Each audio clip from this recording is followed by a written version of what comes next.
Bueno, queridos patitos, aquí estamos para tratar el tema de Erdogan, que tiene miedito, sobre todo por las elecciones del día 14 de mayo.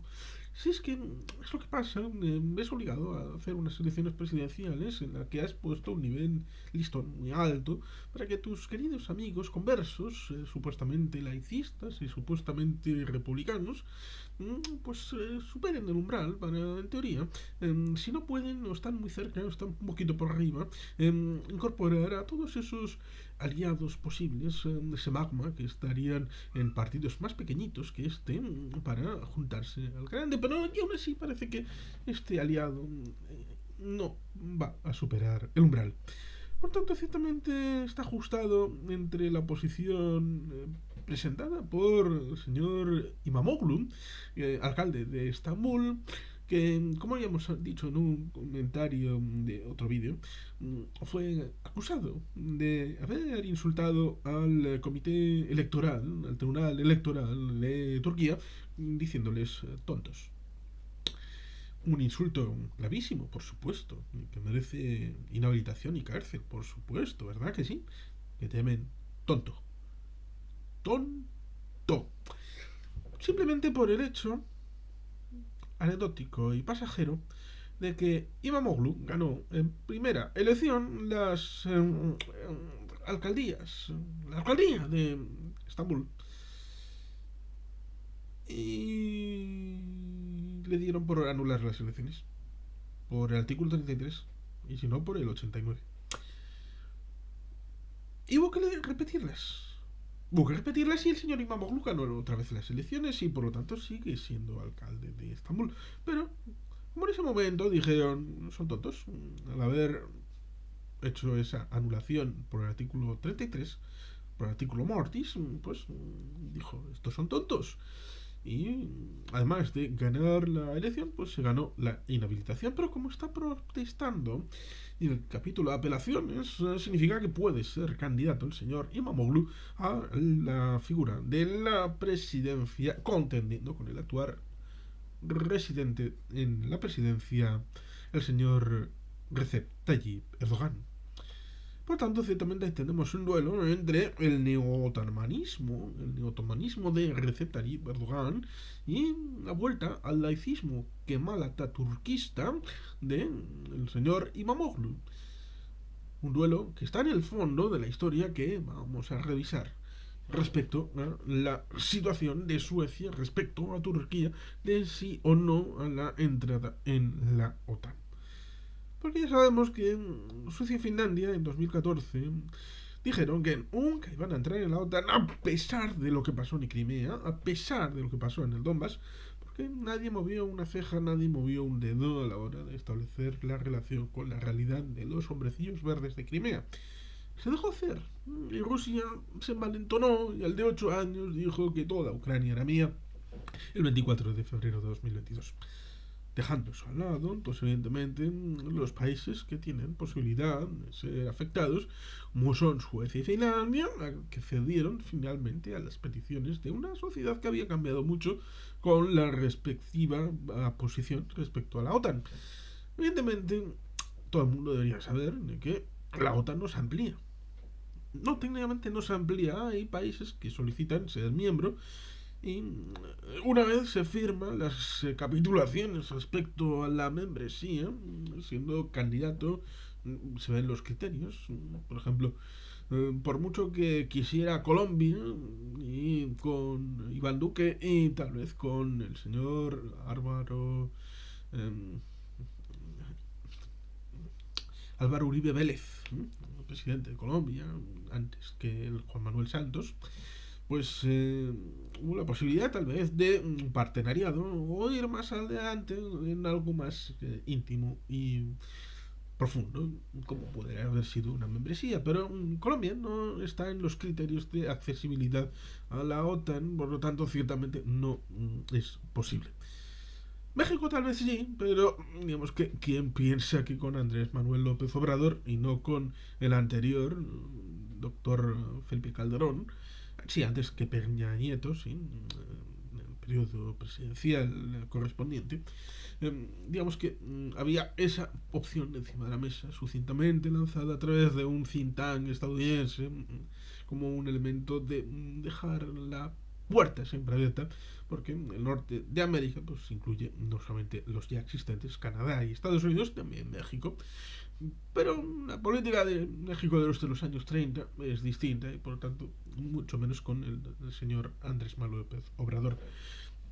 ¿Qué países podían entrar? Pues por ejemplo Irlanda, Austria y por supuesto Suecia y Finlandia.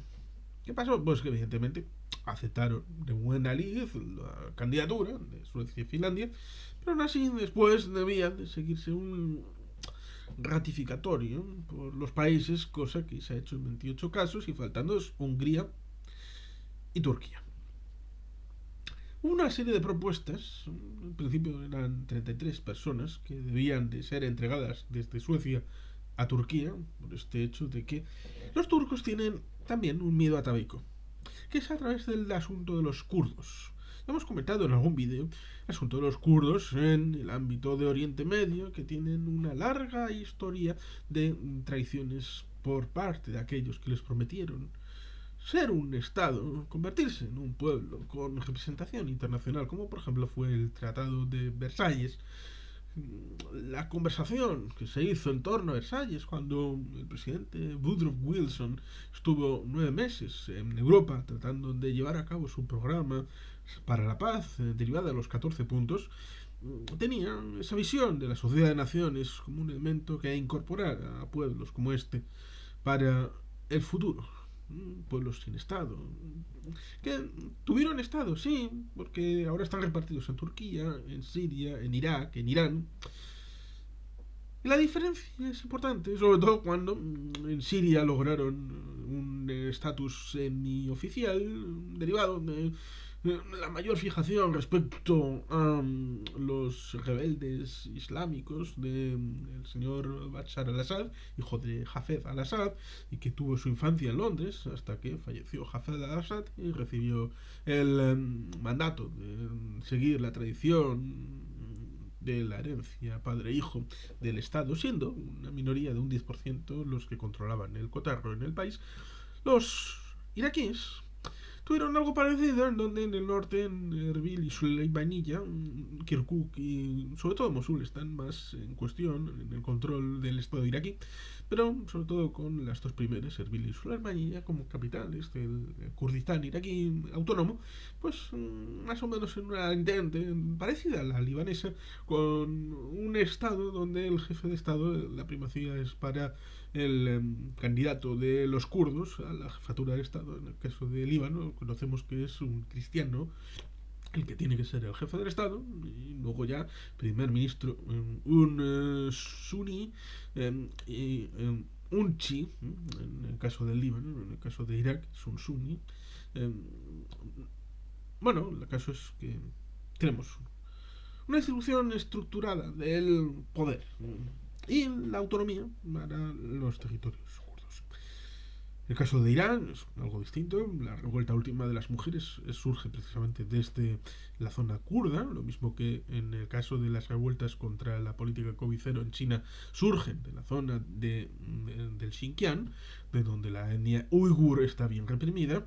Con lo cual, ciertamente, tenemos el elemento de cohesión de la zona que quiere ser el proyector del poder regional, una potencia de orden medio, ni gran potencia, ni una potencia menor, como es la visión de Erdogan de ser la nueva Turquía otomana, desligándose del laicismo, abriéndose paso al mundo islámico, como por ejemplo la restitución de ser mezquita a la iglesia de Santa Sofía, que era iglesia de la virtud ortodoxa, del ámbito del rito oriental hasta la caída de la capital del Imperio Bizantino, de Santa Sofía, en el año 1453. Hasta el siglo XX, comienzos del siglo XX, había sido una mezquita, pero con tiempos de Ataturk se convirtió en un museo en donde cualquier credo de los que habían participado de aquella instancia podían hacer suya la presencia allí.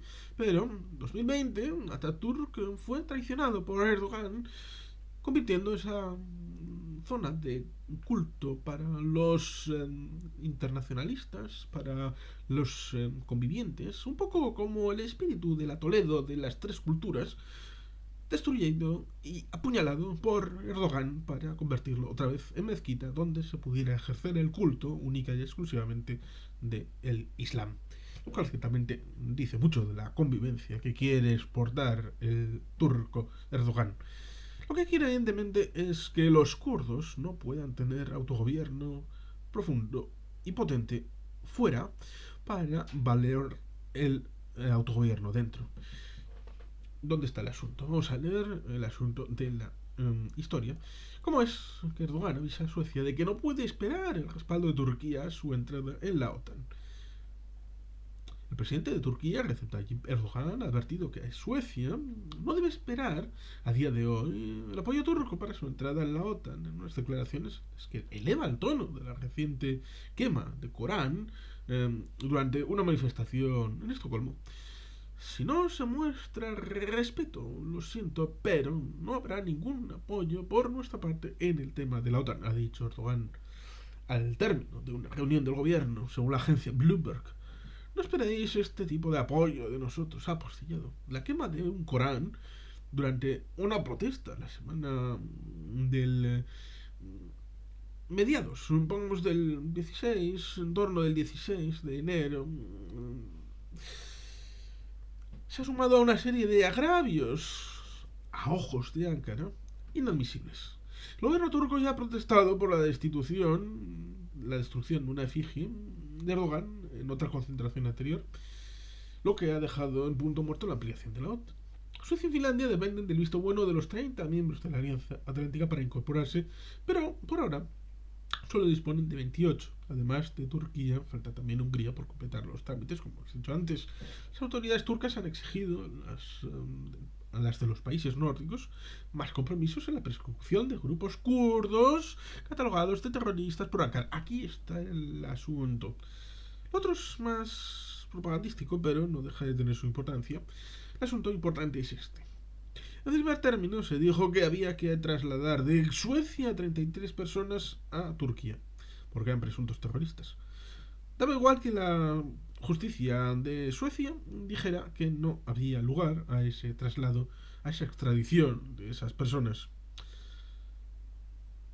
Fueron nombres privados, no se difundió al público, pero luego, posteriormente, debido a que no se hizo caso, Erdogan mismamente dijo 130 personas, 130 nombres y apellidos de personas que tenían que ser trasladadas a Turquía. La justicia de Suecia no quiere ejecutar ese hecho porque sí. Hay un sistema de Estado de Derecho, garantías procesales, estas cosas que son importantes a la hora de establecer la realidad de gente que son kurdos, quieren el Estado kurdo. Esto seguramente costaría un problema a Turquía, porque hay kurdos dentro de Turquía, pero es un problema que ha vivido varias partes del mundo y no puede ser que se acepte que Erdogan se refiera a los kurdos como terroristas, como si todos fueran del PKK y el PKK fuera un partido terrorista como si fuera ETA y Batasuna. Recordemos que los vascos somos más que los que había en ETA y en Batasuna, en ERRI y Batasuna. Que no puedes aceptar el símil equivalente a que es que los vascos son terroristas y debes de trasladarme a 130 porque creo que son terroristas, no porque son gente de mal vivir o porque no, a ver, la justicia debe ser rigorista y cumplir con los principios básicos de un Estado de Derecho. y no hacer la perifrástica de la parte por el todo, en donde, queriendo acabar con ETA, acabes con las aspiraciones del pueblo vasco que legítimamente puedan querer tener un Estado propio independiente. Si quieres, gánales en las urnas, pero no por aquella realidad que esto ya se ha dado, quitarles la inmunidad parlamentaria, camino de quitarles el escaño simple y llanamente porque acusas de no sé qué cosas al partido procurdo en la Asamblea Legislativa de Turquía. Evidentemente esto es un problema porque Turquía es un país compuesto de más de una etnia, están los kurdos, están los turcos, y por tanto ciertamente tiene una visión muy jacobina, centralista, unitaria, que deriva de esta vocación de no permitir ningún tipo de autonomía y autogobierno para los kurdos. Y derivado de eso, con eso de fondo, tenemos esa realidad en la que habla de una quema de una efigie de él. ¿Cómo puedes imposibilitar que alguien queme una efigie de alguien? ¿Cómo? Esto es una persona cometiendo una tontería y salvo que lo pongas específicamente, pero claro, ¿bajo qué tipo penal estableces esta realidad? Y lo mismo, un Corán. Está mal quemar libros, pero cualquier libro, sea un libro de Shakespeare, un libro de Camila Lackberg o un libro de un servidor, por ejemplo. ¿Por qué uno debe poner un libro sobre otro? Porque el Corán puede y debe ser protegido por encima de otro. ¿Qué persona que esté viendo ahora mismo está dispuesto a introducir la blasfemia como parte del código penal de su país?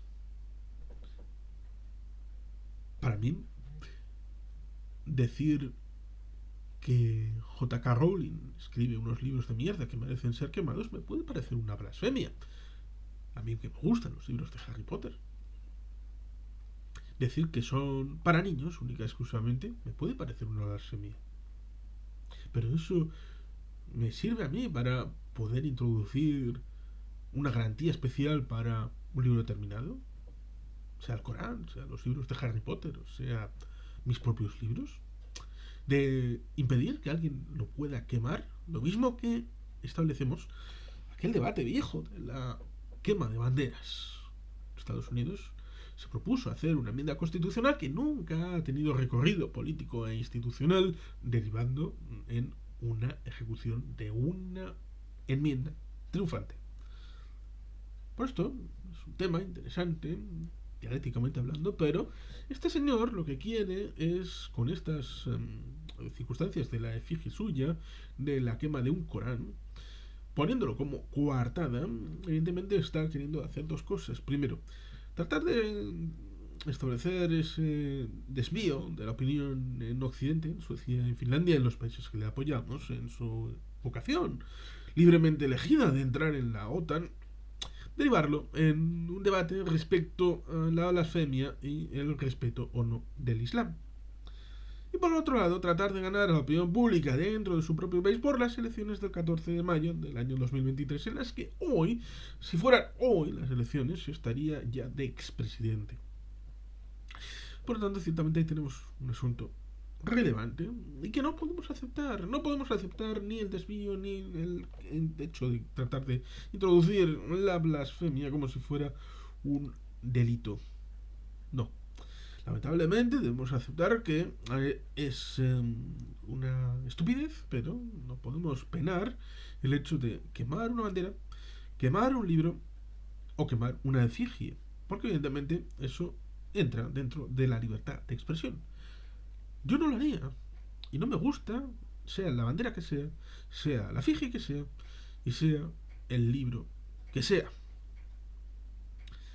Pero es eso, libertad de expresión, grotescamente libertad de expresión, y en los estados de derecho debemos de asumirlo, y esta persona lo que tiene de asumir es el hecho de que debe aceptar la vocación libremente expresada de los suecos y finlandeses.